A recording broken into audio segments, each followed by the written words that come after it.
Welcome back, Blitz community. I'm DMG, and today I have mastery gameplay for you in the Jg.Pz E100. And we are going to be on Falls Creek for both of these matches. Now, I see that they have an IS-8 and a T-57 Heavy on their side, so I want to go to the bridge. I mean, as if I really had any choice anyway. This lumbering, slow beast of a tank destroyer is unable to flank effectively. So I want to put myself in a position where I can deal the most amount of damage in the least amount of time.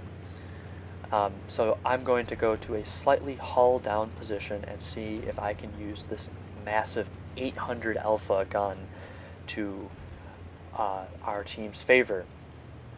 This spot seems pretty decent. There's a small ridge, and I am going to see the IS-8 pop on the map. And I have the bigger gun. Almost half his health shaved off in an instant. Doesn't feel so good, and he can't really do anything now. If he tries to push into the cap, he's going to get killed. He gets hit again. All I need to do now is love tap him with HE, which is exactly what I do. And 332 damage, easy for the Jg.Pz E100 on an IS-8. The gun is going to behave very, very well right now, as I barely see a cheek of an Object 704, and I am able to hit that shot for a confirmed kill. Now I am kind of confused what to do, but the T-57 Heavy pops, and I feel the dark magic imbued in my fingers as I roll 666 on him, not even really aiming for his weak points, but knowing that the Jg.Pz E100 can easily pierce his turret. I forget about the T-57 Heavy and let the horde that is my team go deal with him. I want to sit around this corner. That STB, he wants a little piece of me, but he thinks twice and he decides to back off. Smart move of him. He spots me, I start backing off. I notice him starting to go back around. And then at the last second, I see him start to move over that ridge. I read him like a book, push forward, turn the corner, preload the HE, perfect timing. I shoot him, set him on fire, and even though he managed to crest back around the ridge, the automatic fire extinguisher is not enough to save him as he burns to death. And now I'm going to go right after this T-62A. I feel confident now after killing that STB. I let the tracks repair. I go for a tracking shot. And now I'm going to just face hug this T-62. And what do you think he is thinking right now? Unlike the FV215B183, the Jg.Pz E100 can survive in this face hug. It just won't get DPM down after it fires. That's part of the great strength of this tank. Now, I make a bit of an error here, as I don't really know what to do. I'm trying to go after the grill and the Type 61 at the same time. They both hit me, damage my ammo rack. Will I get this next shot off? It's obviously showing that we are going to win this match, and do I get the shot? I do, right before the T-54E1 fires. We are going to end that game with about 5,500 damage. And this just shows just how dangerous the Jg.Pz E100 can be if driven correctly and put in the right microenvironments. It's such a tough pen, and you're dealing so much alpha.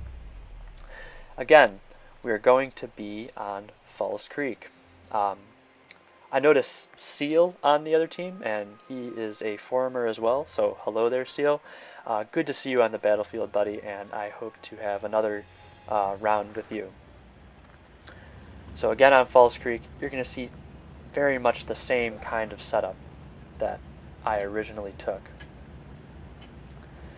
Like I said, this tank is unable to flank, so I have to hold the bridge. And this is really just a straight firing line. There's only one lane that I have to cover, and that's in front of me, and that's what the Jg.Pz E100 excels at. So I tried getting past the Jag Tiger and the T95. I managed to do so. I go up in the same position, but that E100 has already pushed across very aggressively, and at first I'm very worried, but then no one spotted. So what does that mean? That means that they are at the left side, and I must relocate. That you may have seen at the beginning of this battle that the M60 says, "I summon the Dark Magician Girl in attack mode," and we will see that M60 again very, very soon. Right now I'm just going to try and angle for a shot, but I am unable to get one. Very much the same setup as you can see. I really want to go after those mediums, but one of my biggest problems, and I've realized this recently, is that sometimes I'm just too aggressive in this tank. You can't chase people. And now, instead of the STB this time, we're going to be pushed by a different medium. But not before I try and get a shot here, but end up screwing up my driving, getting caught on this corner, having to angle really quickly, and I do bounce his shot. That T-54, he wasn't as smart as the STB, and he gets ammo wrecked for 1,600 damage.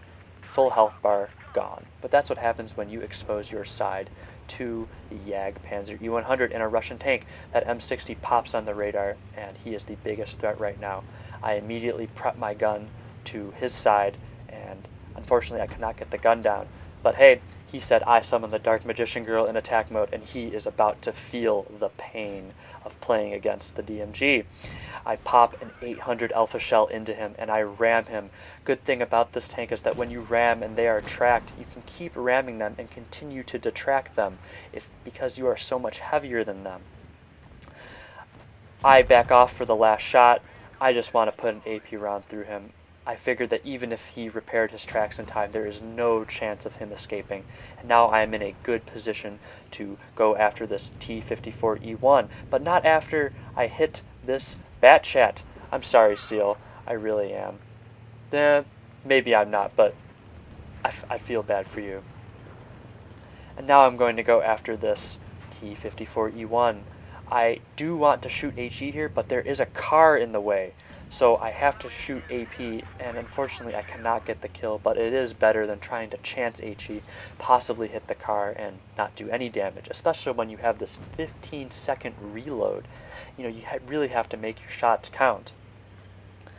And now it's going to be the waiting game as our AMX 50B just goes full Rambo on that 54E1 and finishes him off. And did you see that? I bounced a 930 alpha shell. Now, obviously, that is from the FV215B183. Do you think if I was driving an FV183 myself, I would have bounced that? Absolutely not. This is where the durability of the Jg.Pz E100 has really saved my health so many times. In both games, too, I was ricocheting shells from multiple angles. That wouldn't have happened with the 183. The 183 is dangerous in a different regard, but this is a blunt object with which you use to club people. This is like the nightstick, you know, or the Louisville Slugger that is used to play Clue. But now it's just a sit and wait. I don't want to push too far out. The Jg.Pz E100 is turretless, and it cannot cover very many angles.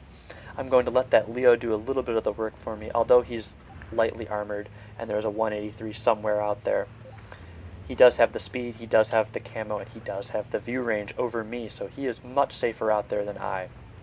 I figure it's time to move now that the Leo has swept across. I go down. I can't be too aggressive here because I don't want to get stuck on the way down. Luckily, I use that ridge, and I am able to get down safely without much inconvenience. The E100 pops, the Jg pops, and the 183 will soon pop.